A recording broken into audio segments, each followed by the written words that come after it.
बिस्मिल्लाहिर्रहमानिर्रहीम। नाज़रीन, आप देख रहे हैं प्रोग्राम असल बात और मैं हूं आपका मेज़बान एहसन रज़ा। नाज़रीन, टैक्स इस्लाहात और टैक्स का दायरा बढ़ाने से कौमी ख़जाने का बोझ कम हुआ है, ऐसा कहना है वज़ीर ख़जाना का। और वो कहते हैं कि मुल्क बेचा मराद का मुतहम्मिल नहीं हो सकता और इसके साथ साथ हमें AI की मदद से टैक्स बढ़ाने का उन्होंने ऐलान भी किया है। अब देखना ये है कि AI की मदद से वो इस टैक्स नेट को किस हद तक बना सकेंगे और इसके लिए किस किस्म की पॉलिसी जो है वो ड्रा की जाती है, क्योंकि हम अक्सर व बेशतर यही बात करते हैं कि पॉलिसीज़ हमारे पास मौजूद होती हैं लेकिन अमल दरामद उस पर नहीं हो पाता। लेकिन अगर हम टैक्स नेट की बात करें तो टैक्स नेट जो है उन्हीं लोगों से टैक्स बार बार वसूल किया जा रहा है जो पहले से बेचारे दे रहे हैं, और हमने अमूमी तौर पर यही देखा है कि वो लोग ज़्यादा टैक्स दे रहे हैं जो कारोबारी तो नहीं है बल्कि हुकूमत के तहत काम कर रहे हैं और सरकारी इदारों में काम कर रहे हैं और वो मुलाजमीन हैं। और हमने अक्सर व बेशतर ये भी देखा कि अभी कुछ ही अर्सा पहले हमने इस हादसा का भी एहतजाज देखा। इसे मैं मिसाल के तौर पर बयान कर रहा हूँ। इस तरह हम देखते हैं कि टैक्स नेट बढ़ाने की बात तो हम करते हैं लेकिन हम उन जगहों पर जाकर टैक्स नेट बढ़ाते नहीं हैं जहां से हमें टैक्स हर सूरत में वसूल करना चाहिए। तो वहां पर क्यों नहीं हम कामयाब हो पाते और क्या वजूहात हैं? और FBR में इदारा जाती इस्लाहात के हवाले से भी बात करेंगे, क्योंकि बार बार ये बात की जाती है इदारा जाती इस्लाहात और हमें एक नए मैकेनिज्म की तरफ जाना चाहिए लेकिन हम जा नहीं पाते। इसकी वजूहात क्या हैं? और इसके साथ साथ वज़ीर आज़म शहबाज शरीफ साहब ने भी कहा कि मुल्क की तरक्की के लिए हमें अपनी बरामदात में इजाफा करना है, हमें अपनी सर्विसेज को बढ़ाना है। उन्होंने कहा कि IT और ज़राअत के शोबे में तरक्की लेकर आनी है। IT और ज़राअत के शोबे की तरक्की की बात तो हो रही है लेकिन पॉलिसी कहाँ है? अगर पॉलिसी है तो फिर उस पर इकदाम किस तरीके से हो रहे हैं? क्योंकि अगर हम किसानों की हालत ज़ार को देखें तो किसान उसी तरह बेहाल और परेशान हैं। और बिजली के हवाले से बात करें, अगर उनको पानी के हवाले से बात करें, उनको फैसिलिटेशन के हवाले से बात करें और नई जदीद टेक्नोलॉजी के हवाले से बात करें, क्योंकि वज़ीर आज़म साहब का भी ज़राअत और IT के शोबे के ऊपर बहुत ज़्यादा फोकस रहा है, तो इस हवाले से और दुनिया IT के मैदान में कहाँ से कहाँ जा रही है, तो इस मौज़ूआत का अहाता करने के लिए जिन शख्सियात को आज हमने अपने प्रोग्राम में दावत दी है उनका मैं आपसे तारुफ करा दूँ। तो जनाब मिर्ज़ा इख्तियार बेग साहब हमारे साथ मौजूद हैं, माहिर मुआशी अमूर हैं और सियासी अमूर पर भी बहुत ज़्यादा गहरी नज़र रखते हैं। डॉक्टर तौसीफ ज़मान साहब हमारे साथ मौजूद हैं, माहिर इक़्तिसादियात हैं, आपके सर बहुत शुक्रिया। और ज़फ़र मोतीवाला साहब हमारे साथ मौजूद हैं, मुआशी तज्ज़ियाकार हैं। तीनों शख्सियात का बहुत शुक्रिया अदा करता हूँ। मिर्ज़ा इख्तियार बेग साहब, सर आपसे बात का आगाज़ करेंगे। वज़ीर ख़जाना मोहम्मद औरंगज़ेब साहब का बयान आपने सुना, टैक्स दायरे कार बढ़ाने से कौमी ख़जाने में बोझ कम हुआ है। ये बोझ कितना कम हुआ है ये भी बता दीजिए, और ये भी बता दीजिए कि ये जो टैक्स नेट को बढ़ाने के हवाले से हुकूमत हमेशा कहती है हम बड़े संजीदा हैं, तो कितनी संजीदगी का मुजाहरा किया इस हुकूमत ने और खासिल खास औरंगज़ेब साहब ने वज़ारत ख़जाना संभालने के बाद? देखिए, औरंगज़ेब साहब ने, मुझे कोई शक नहीं है और कोई दो राय नहीं है कि वो डॉक्यूमेंटेशन ऑफ इकोनॉमी की तरफ, टैक्स नेट बढ़ाने की तरफ बहुत ही संजीदगी से, बल्कि चेयरमैन FBR उनके साथ जो नया एडिशन है वो भी बहुत ही सख्ती के साथ रिफॉर्म्स ला रहे हैं। 3 सेक्टर को उन्होंने टैक्स नेट में शामिल करना है। एक है रिटेलर का, जिसके लिए उन्होंने ताजिर दोस्त स्कीम भी इंट्रोड्यूस कराई थी, लेकिन उसके वो नताइज हासिल नहीं हो सके कि रिटेलर जो है अभी भी बहुत बड़ी तादाद टैक्स नेट से बाहर है। दूसरी चीज एग्रीकल्चर सेक्टर है। एग्रीकल्चर का हमारी मुल्क की इकोनॉमी में 20% हिस्सा है, लेकिन टैक्स की अदायगी में सिर्फ 1% हिस्सा है। तो ये जो है इन प्रोपोर्शन नहीं है। आप मैन्युफैक्चरिंग को देखें तो उसका भी 20% हिस्सा है मुल्क की इकोनॉमी में, लेकिन उससे 60-65% जो है टैक्स लिया जाता है। तो ये चीजें देखते हुए एग्रीकल्चर को टैक्स नेट में ला रहे हैं और मैन्युफैक्चरिंग और सैलरी क्लास में उन्होंने वादा करा है कि ये टैक्स जो है ये बर्डन इजाफी है, हम इसको कम करेंगे। हम खुद इस बात को रियलाइज करते हैं कि सैलरी क्लास और इंडस्ट्री यानी मैन्युफैक्चरिंग सेक्टर का टैरिफ जो है वो ज्यादा है और वो कम कर रहा जाना चाहिए। उसके बाद आज ही आपने देखा होगा कि वजारत खजाना ने 2 दिन पहले एक रिपोर्ट शाये की है। IMF की शराइत में से इसका एक हिस्सा था कि इसको पब्लिश करने की। वो था public sector loss making organisation SCOs ने इस साल 2023 और 24 में 851 अरब रुपए का लॉस किया है। ये वो इदारे हुकूमती जो मुसलसल 10 सालों से लॉस कर रहे हैं और जो 6000 अरब रुपए से ज्यादा बन चुका है, और इनको ना निष्कारी की जा सकी अभी तक। जो प्लान था, वादे थे, दावे थे, और ना रीस्ट्रक्चरिंग की जा चुकी है। हमारा टैक्स टू जीडीपी रेशियो इस वक्त बमुश्किल 9% है, जबकि हमारे खत्ते में दूसरे ममालिक का टैक्स टू जीडीपी रेशियो 15% तक है। लिहाजा तय ये हुआ था कि हर साल हम 1 से 1.5% टैक्स टू जीडीपी रेशियो बढ़ाएंगे और उसको खत्ते में दूसरे ममालिक की तरह 15% टैक्स टू जीडीपी रेशियो लेके जाएंगे। और ये कोई नई चीज नहीं है, श्रीलंका का ऑलरेडी 15% है टैक्स टू जीडीपी रेशियो। अच्छा, हमारा जहां तक सवाल है टैक्स नेट का, पिछले 3 क्वार्टर्स में हमारा एफबीआर के टारगेट अचीव नहीं हो सके और 400 अरब रुपए का तकरीबन शॉर्टफॉल है। हमने इस बार जो टारगेट बनाया था वो 9,600 अरब रुपए का जो हमारा क्लोज हुआ था साल, उसके ऊपर 40% हमने टारगेट दिया है इजाफी टैक्स कलेक्शन का एफबीआर को। ये अनरियलिस्टिक है, स्पेशली जब आपकी जीडीपी ग्रोथ 2.5 और 3% पे है मैक्सिमम। हाँ, अगर आपकी जीडीपी ग्रोथ 6%, 6.5% पे है तो फिर ये टारगेट दिया जा सकता था कि इकोनॉमिक एक्टिविटीज है। लेकिन अभी आपकी इकोनॉमिक की जो एक्टिविटीज हैं, आपकी जीडीपी जो है वो ऑलरेडी 2 से 2.5% से ज्यादा मुझे नहीं नजर आ रही। 3% एक बहुत एम्बिशियस टारगेट होगा, तो लिहाजा उसमें 40% इजाफी टैक्स टारगेट जो है वो बड़ा अनरियलिस्टिक है। और वो 12,970 अरब रुपए का जो टारगेट रखा है एफबीआर का, मैं समझता हूँ वो अनरियलिस्टिक है। हमारी बहुत मुलाकातें चेयरमैन एफबीआर से स्टैंडिंग कमेटी ऑन फाइनेंस की मीटिंग में हुई है, जिसका मैं कौमी असम्बली का मेंबर हूँ, और वहां पर भी उन्होंने यही कहा कि सर हमारा जो टारगेट्स रखे गए हैं ये बहुत अनरियलिस्टिक है, इनको चेस करना डॉक्टर साहब आप एफबीआर के टारगेट्स के हवाले से बात कर रहे हैं। मैं तौसीफ साहब को भी गुफ्तगू में शामिल कर लूं और जफर मोतीवाला साहब का भी आर्गूमेंट ले लूं। इसके बाद मैं आता हूं एफबीआर के टैक्स इस्लाहात की तरफ से भी और टारगेट्स की तरफ से भी कि क्यों ये इतने रियलिस्टिक नहीं होते। जनाब तौसीफुज़्ज़मान साहब, सर फरमाइएगा कि अगर इसी सारी सूरत हाल को हम देखें, जिस तरह टैक्स के हवाले से मैंने बात की और डॉक्टर साहब के सामने भी, इख्तियार बेग साहब के सामने भी सवाल रखा, वो कहते हैं कि हम जो है बोझ, खजाना का जो बोझ है वो तो कम हो रहा है लेकिन गरीब आवाम पर जो बोझ है वो बढ़ता चला जा रहा है। सर आप ये फरमाइएगा कि हुकूमत बिल वास्ता टैक्सेस पर ज़्यादा इन्हिसार क्यों करती है, और अगर बराह रास्त टैक्सों की वसूली की जाए तो वो बहुत कम हमें नज़र आते हैं। तो आपको नहीं लगता कि आवाम के ऊपर बहुत ज़्यादा है? और सैलरी क्लास की जो बात की इख्तियार बेग साहब ने भी, वो हमेशा इसी बात का रोना रोती है कि टैक्स तो सिर्फ हम ही दे रहे हैं। बहुत शुक्रिया जनाब, आपके हवाले से इख्तियार बेग साहब को सलाम पहुंचे। जो गुजारिश ऐसी थी कि टैक्स रिफॉर्म्स इस दौर में काफी हद तक बेहतर हुए हैं।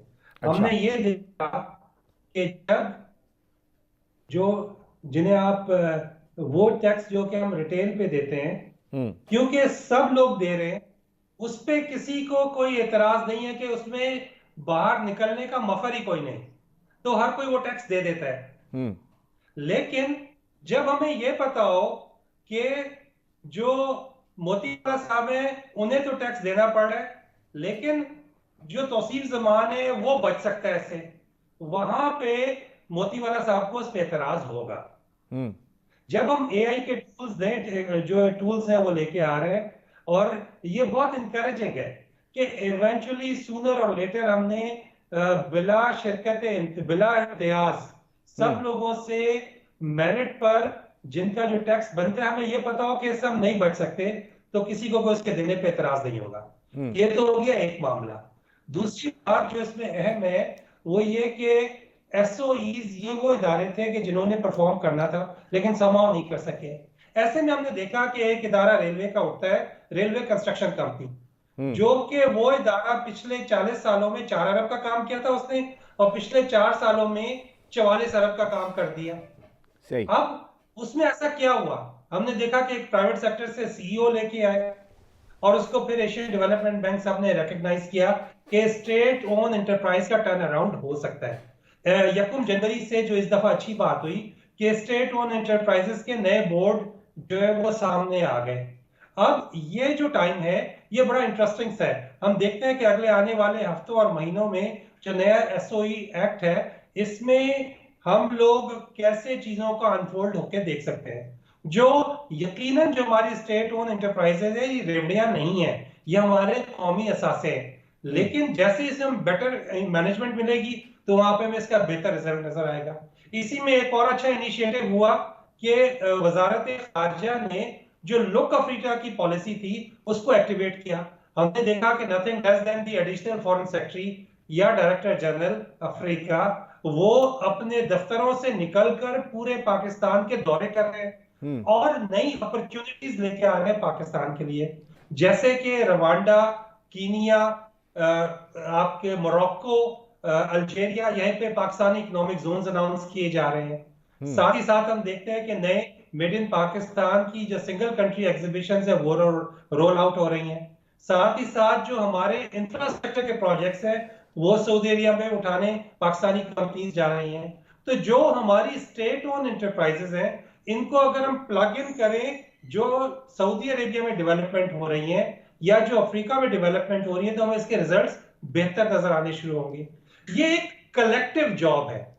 जैसे हमने देखा कि यहाँ पे हमारा किसान पानी ना होने की वजह से वो प्रोड्यूस नहीं ले पा रहा जो कि लेना चाहता है, तो हमारे अफ्रीका डिवीजन ने वजारत खारजा की एग्रीकल्चर के प्रोजेक्ट्स जाके आइडेंटिफाई किए हैं नाइजर में। सर मुझे ब्रेक का कहा जा रहा है, वहां से हमें प्रोडक्टिविटी आने के मजीद बेहतर इम्कान है। डॉक्टर साहब ब्रेक का कहा जा रहा है, डॉक्टर साहब ब्रेक का कहा जा रहा है, वापस आते हैं तो इसी पर बात करते हैं और जफर मोतीवाला साहब के सामने भी डिजिटलाइजेशन के हवाले से सवाल रखेंगे। 7 बजे का नाज़रीन, मईशत और मईशत में तब्दीली लाने के लिए और मईशती निज़ाम को बेहतर बनाने के लिए FBR के इस्लाहात के हवाले से भी बात कर रहे हैं हम और गुफ्तगू का सिलसिला जारी है। जफर मोतीवाला साहब आपकी जानिब आऊँगा। सर फरमाइएगा, वज़ीर ख़ज़ाना का AI की मदद से टैक्स बढ़ाने का फार्मूला आपको क्या लगता है कि कितना सूदमंद साबित होगा? देखिए, वो सूदमंद साबित नहीं होगा क्योंकि वो अचानक जो टिक मार्क करने थे IMF के वो उन्होंने टिक मार्क कर दिए हैं कि हाँ ठीक है हम ये भी कर देते हैं। जरा से एक पाई नहीं आएगी, यकीन कीजिए, और वो देने को तैयार भी नहीं है। वो ब्रेक डाउन कर देंगे अरे फैमिली के अंदर कि भाई हम लोग जो है 500 लोग हैं और 500 लोग में 2-2 एकड़ है। अब वो ये आज का नहीं पुराना है। स्टेट ओन एंटरप्राइज जो डॉक्टर साहब थोड़ा सा गलत कह रहे थे कि स्टेट एंटरप्राइज ओनर, ये नहीं है सर। स्टेट ओन एंटरप्राइज में 60-70% नेशनलाइजेशन जो भुट्टो साहब ने की थी तो उसके वो हैं जो जैसे ही वो उनके हाथ में आए तो गवर्नमेंट के हाथ में है तो नुकसान करने लगे। अभी तक वो नुकसान चालू है। व्हाइट एलिफेंट हम तो बोलते हैं उनको, और व्हाइट एलिफेंट का कॉन्सेप्ट ये था कि कोई भी किसी रियासत को तबाह करना हो तो दूसरी रियासत उसको एलिफेंट एक गिफ्ट करती थी जिसकी मेंटेनेंस में ही वो तबाह हो जाता था। अब हम तबाह हो रहे हैं PI में, हम तबाह हो रहे हैं रेलवे में, हम तबाह हो रहे हैं पाकिस्तान स्टील में। दूसरा, डॉक्टर साहब ने एक सही बात की कि टैक्स टू GDP तो हमारा कम है, और दूसरा हमारी GDP जो है वो बड़ी सुस्त रफ्तार से चल रही है।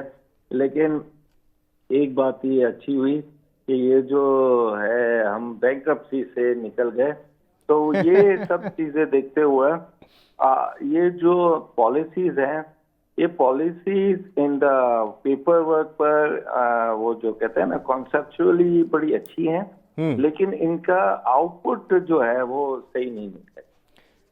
सही, आउटपुट के हवाले से आपकी तरफ आता हूँ। जनाब बेग साहब, आपने गुफ्तगू भी सुनी, लेकिन सर इससे पहले आप FBR के हवाले से भी बात कर रहे थे और जहाँ पे आपसे गुफ्तगू का सिलसिला टूटा था, सर फरमाइएगा, आपने FBR के हवाले से कहा कि FBR जितनी भी पॉलिसीज़ और गोल सेट करता है वो रियलिस्टिक नहीं होते, अनअचीवेबल नहीं होते, बल्कि बहुत ही आइडियलिस्टिक अप्रोच की तरफ हम चले जाते हैं। ऐसा क्यों है और कौन कौन सी इस्लाहात हमें करने की इस वक्त ज़रूरत है? देखिए, अगर हम 60 साल से 70 साल से ग्रे इकोनॉमी हमारे साथ साथ चल रही है, ब्लैक इकोनॉमी जिसको कहते हैं, और हम उसके डॉक्यूमेंटेशन नहीं कर सके, और अब आप रात को कहें कि जी हम फौरन से कल से इसको शुरू कर देंगे तो उसके इकोनॉमिक डेंट पड़ेगा बहुत बड़ा। अभी ये एक इनकम टैक्स अमेंडमेंट बिल ला रहे थे, जब ये नेशनल असेंबली में आया तो हमने कहा ये तो बहुत हार्श बिल है कि भाई आप प्रॉपर्टी ट्रांसफर नहीं कर सकते, आप बैंक अकाउंट फ्रीज कर सकते हैं। जो इनकम टैक्स के कमिश्नर है तो मच सो कि अब कोई नई प्रॉपर्टी अगर लेने जाता है तो उसको पिछले साल की जो वेल्थ उसने रिटर्न में डिक्लेयर की है उसके हिसाब से वो खरीद सकेगा 130% की। तो मैंने उनसे कहा कि ये तो आप एक पाकिस्तानी को पाकिस्तान में प्रॉपर्टी लेने के लिए उसे एफबीआर से एनओसी लेना पड़ेगा, या जैसे आपने कहा कि रजिस्ट्रार ये बताएगा कि आपकी जो इनकम है वो गुड इनफ है, इतनी है कि आप ये प्रॉपर्टी खरीद सकें। व्हाइट मनी की मैं बात कर रहा हूँ, ऑफिशियल मनी की बात। तो मैंने कहा ये तो आप एक पैराग्राफ इसमें लगाएं डेंट टू इकोनॉमी। ये तो अगर आप कर देंगे कि फाइलर के लिए भी लेना सफिशिएंट रिसोर्सेज के नाम पे जो आपने क्लॉजेस डाल दी हैं तो कोई एक अपार्टमेंट किसी बिल्डिंग में नहीं कोई खरीद सकेगा। फिर हमने आबाद के हसन बख्शी साहब को और आरिफ हबीब को मैंने इस्लामाबाद बुलाया अपनी कमेटी मीटिंग में, उनकी प्रेजेंटेशन दिलाई, एक सब कमेटी बनी जिसमें मुझे भी लिया था।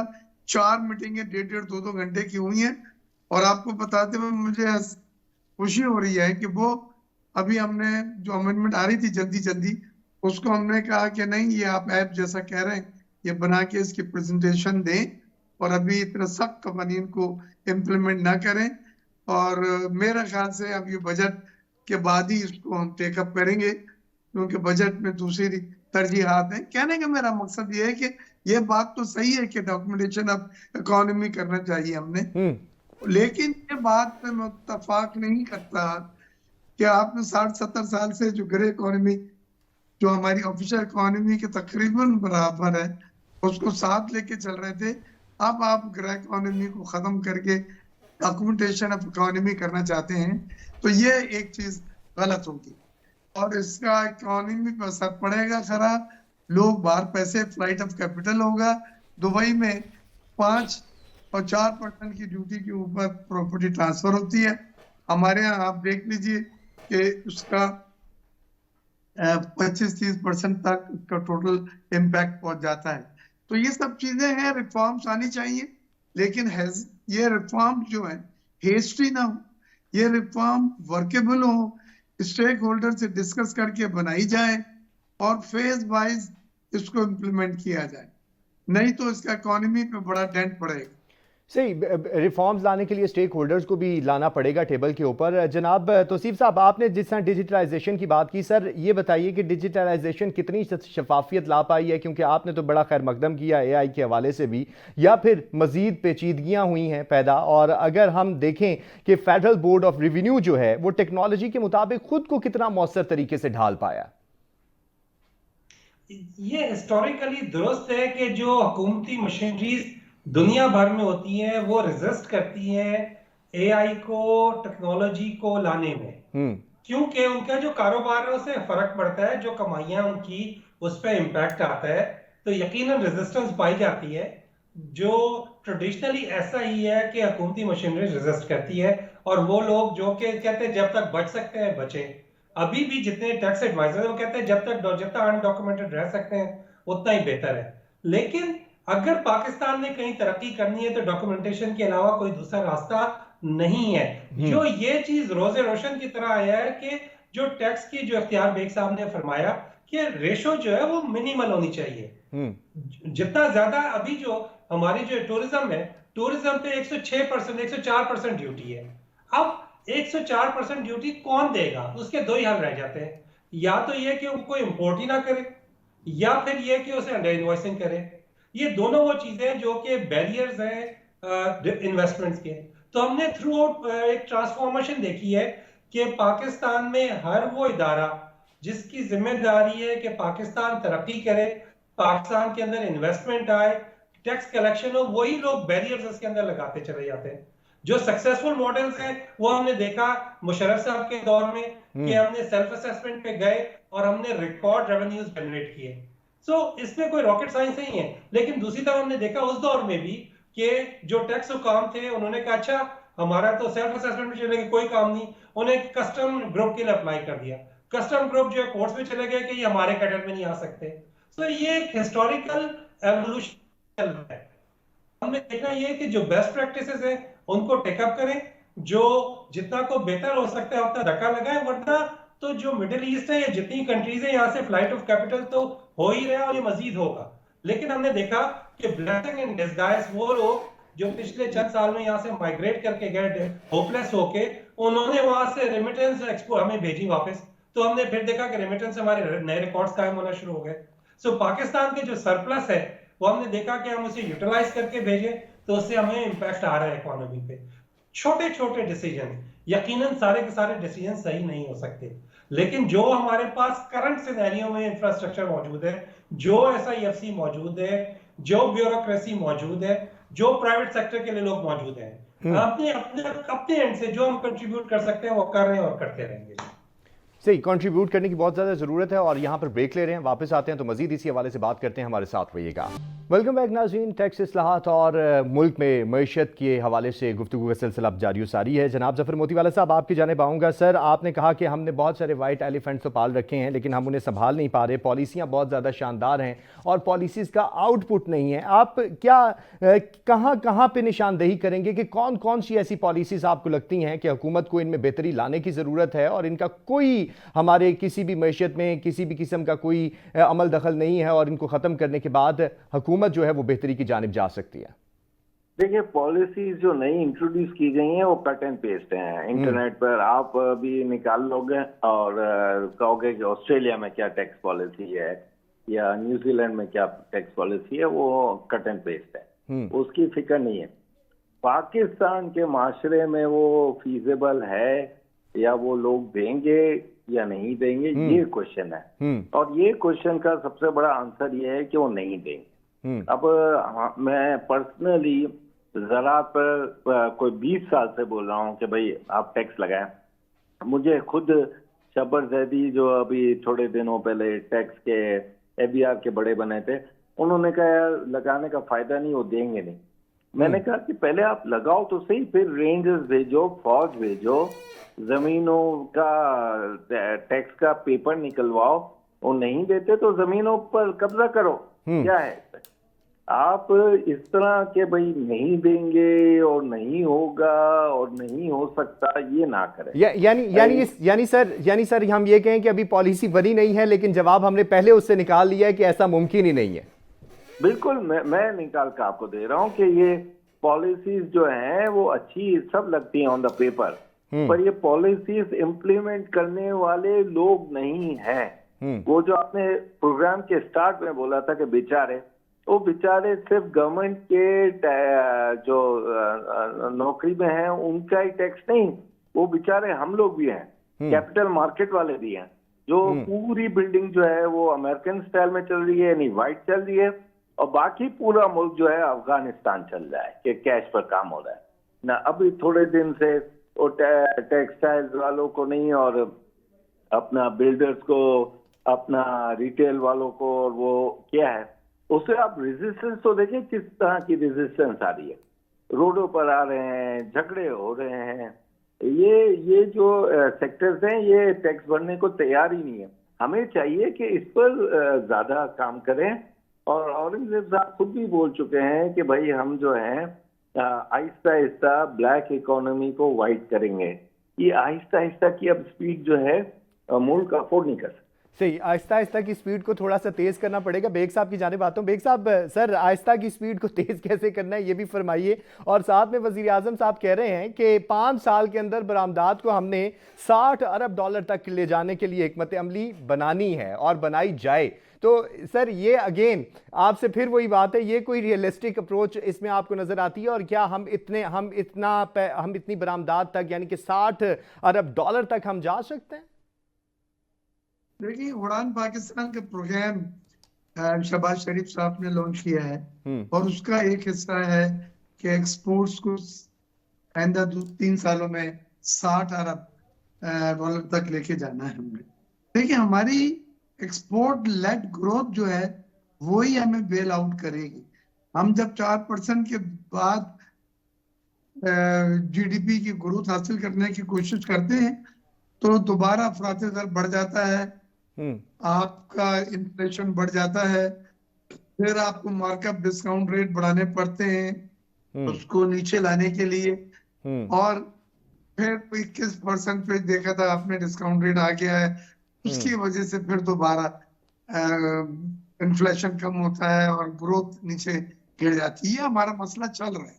उसका सिर्फ एक ही हल है कि आप अपना एक्सपोर्ट लेड ग्रोथ करें, और एक्सपोर्ट में हमें कम्पिटिटिवनेस के लिए दो चीजें मार रही थी। एक चीज जो हमारी बिजली की निर्ख है, जो दुनिया में या खित्ते में, चाहे इंडिया से कंपेयर करें, चाइना से कंपेयर करें, बांग्लादेश से कंपेयर करें, कंबोडिया से, वियतनाम से, 8 और 9 सेंट्स पे खित्ते में मिल रहे हैं, जो 26 रुपए फी यूनिट फी किलोवाट बनता है। वादा किया था SIFC ने भी, वादा किया था अपना chief of army staff Karachi आए थे, मिले थे, और वादा किया था ये गौहर एजाज साहब ने फेडरेशन में कि जी हम कर रहे हैं। IPP से जो हमें फायदा मिलेगा 1000 अरब या उससे ज्यादा का, वो हम पास ऑन करेंगे टैरिफ बिजली के सनती सार्फी और घरेलू सार्फिन को कम करने के लिए। लेकिन IPP से भी मुज़ाकरात खत्म हो गए हैं, उनसे भी 5 कॉन्ट्रैक्ट टर्मिनेट कर दिए, 4 कॉन्ट्रैक्ट का मोड ऑफ पेमेंट जो था वो कैपेसिटी चार्जेस के बजाय टेक एंड पे पर कर लिया, वो गैस का टैरिफ कम कर लिया। ये सब चीजें हुई हैं, लेकिन इंडस्ट्रियल टैरिफ और रेजिडेंशियल टैरिफ कम नहीं किया। और जब तक हमारा बिजली के नर कम नहीं होंगे, हम एक्सपोर्ट्स में कॉम्पिटिटिवनेस हमें नहीं मिलेगी। दूसरे इस पे बड़ा अलमिया ये कर दिया है कि बिजली के साथ साथ गैस पे उन्होंने कहा है कि हम लीवे लगा रहे हैं, और वो 5%, 10%, 15 और 20% तक जाएगा, और हमें LNG की गैस खरीदनी होगी। हालांकि सिंध में जो गैस निकल रही है उसमें कुदरती पहला हक हमारा है आईनी तौर के ऊपर, और आईनी तौर पे अगर वो हमें ये गैस नहीं देते तो हमने कहा था काउंसिल ऑफ कॉमन इंटरेस्ट में लेके जाएं इस चीज को। ये फ्लोर पे भी हमने बात उठाई थी, लेकिन वो IMF की कंडीशन जो एग्री कर ली है उसके मुताबिक अब लीवे लगा के LNG की कीमत बढ़ा के वो चाहते हैं सिंध में भी वही कीमत हो जाए गैस की, बल्कि बढ़ जाए जो दूसरे सूबों में है। और फिर वो मकसद तो हासिल नहीं हो सका कि आपकी एनर्जी कॉस्ट जो है वो कम होगी, फिर तो एनर्जी कॉस्ट और बढ़ जाएगी, बिजली कम नहीं हो रही, गैस में लीवे लग रहा है। तो ये सब वो चीजें हैं जो मुतजाद हैं, जिसको हमने वहां उठाया है। स्टैंडिंग कमेटी कॉमर्स में भी और फाइनेंस एंड रेवेन्यू, जिनके दोनों का मैं मेंबर हूँ, हमने ये उठाया हुआ है कि एक्सपोर्ट कॉम्पिटिटिवनेस के लिए आपको पावर टैरिफ, गैस टैरिफ और डिस्काउंट रेट जो अल्लाह का करम में कम होकर 12% पे आ गया है, और कैबोर 10 और 11% पे मिल रहा है, तो तकरीबन सिंगल डिजिट हो गया है जहां से ये बढ़ना शुरू हुआ था। सही, अगर ये दो चीजें सही, यानी IMF का अमल दखल तो हमें कहीं ना कहीं पे नजर आता है। तौसीफ साहब से भी कमेंट लेना चाह रहा हूँ। तौसीफ साहब फरमाइएगा कि जिस तरह वज़ीर आज़म साहब कह रहे हैं 60 अरब डॉलर तक ले जाने की हिकमत अमली बनाई जाए, और फिर साथ में उन्होंने कहा IT और ज़राअत के शोबों के हवाले पर भी तवज्जो देनी पड़ेगी, तो पॉलिसी कहाँ है? क्योंकि पॉलिसी और फ्रेमवर्क, जब हम बात करते हैं पॉलिसी की, जिस मोतीवाला साहब ने भी कहा, पॉलिसियाँ बड़ी अच्छी होती हैं लेकिन इम्प्लीमेंटेशन हम कहीं भी नहीं करवा पाते, तो वजूहात क्या है? बेसिकली जो सरकारी अफसर है वो कहते हैं मुझे हाजिरी लगाने की तनख्वाह मिलती है, काम करने की नहीं। अच्छा, ये वाला कल्चर जब तक हम चेंज नहीं करेंगे कि जो परफॉर्म कर रहे हैं उन्हें आप बेहतर पैसे दें, जो परफॉर्म नहीं कर रहे उन्हें आप फारिग करें, और ये हाजिरी लगाने की तनख्वाह ना हो, ये तो हो गया एक मामला। दूसरा कि जो जहां कहीं हमें केले का छिलका पड़ा नजर आए, लाजमी नहीं उस पर हम पैर रख के फिसले। जब हमें केला का छिलका एक दफा फिसल गया उस पर ठीक है। तो अब हमारे जो इलेक्ट्रिकल के इश्यूज हैं ये अपनी जगह, लेकिन ये भी एक हकीकत है कि चीन इस वक्त पूरी की पूरी कौम सतह गुर्बत से ऊपर चली गई है, जिससे कि चीन महंगा हो गया है। हमने जो जॉब है हमारी वो ये है एज ए कारोबारी या पॉलिसी मेकर कि जो नई अपॉर्चुनिटीज क्रिएट करें और जो हमारे इश्यूज हैं आइदर वी रिजॉल्व देम और वी लेट इट गो, और उन जगह से फोकस करें जहां से इन सारे जो हमारी हैंडीकैप्स हैं उन्हें इग्नोर करके जहां हमारी अपॉर्चुनिटीज उन्हें फोकस करें। मतलब एक छोटी सी मैं आपके सामने अपॉर्चुनिटी रखता हूं। अफ्रीका 150 अरब डॉलर का टूरिज्म करता है अफ्रीका के बाहर। सही। अफ्रीका 150 अरब डॉलर का टूरिज्म करता है अफ्रीका से बाहर। क्या हम थोड़ा सा फोकस करके वहां से कोई 2% 3% वहां से उठा सकते हैं? इसी तरह अफ्रीका 40 अरब डॉलर का तालीम हासिल करता है अफ्रीका के बाहर। क्या हम इसमें से कुछ कंपोनेंट पाकिस्तान ला सकते हैं? सही तौसीफ साहब प्रोग्राम का वक्त जो है तौसीफ साहब प्रोग्राम का माजरत के साथ वक्त खत्म हो चुका है। आपका बहुत शुक्रिया। और बिल्कुल आप दुरुस्त फरमा रहे हैं, अपॉर्चुनिटीज़ क्रिएट करने की बहुत ज़्यादा ज़रूरत है। जैसा मोतीवाला साहब ने भी कहा कि पॉलिसीज़ नहीं बल्कि पॉलिसीज़ पर इम्प्लीमेंटेशन बहुत ज़्यादा ज़रूरी है। आप तीनों शख्सियात का बहुत शुक्रिया। मिर्ज़ा इख्तियार बेग साहब हमारे साथ रहे, डॉक्टर तौसीफ ज़मान साहब हमारे साथ रहे और ज़फ़र मोतीवाला साहब रहे। तीनों शख्सियात का शुक्रिया। नाज़रीन हमें दीजिए इजाज़त। अल्लाह हाफ़िज़।